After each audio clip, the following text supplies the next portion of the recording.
રાજ્યભરમાં આજે ગાજવીજ સાથે હળવાથી મધ્યમ વરસાદની આગાહી। 4 દિવસ દક્ષિણ ગુજરાતમાં તો આજથી 2 દિવસ સૌરાષ્ટ્રમાં ખાબકી શકે છે કમોસમી વરસાદ।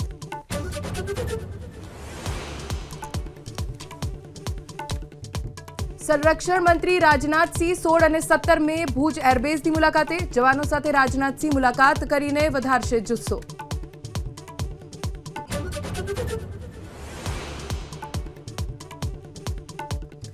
કેન્દ્રીય કેબિનેટની બેઠકમાં મોટો નિર્ણય। ઉત્તર પ્રદેશના જેવરમાં સેમિકન્ડક્ટર યુનિટને અપાઈ મંજૂરી। પ્રતિ મહિને 3 કરોડ 60 લાખ ચિપનું થશે ઉત્પાદન।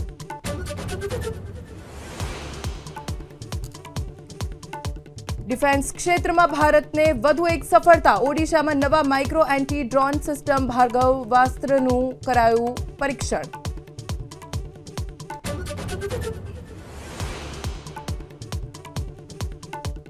પાકિસ્તાનને સમર્થન આપનાર તુર્કી પર ભડક્યા વેપારી। હિમાચલ પ્રદેશ સહિત અનેક રાજ્યના સફરજનના ઉત્પાદકોએ તુર્કીથી આયાત કરાતા સફરજન પર પ્રતિબંધની માંગ।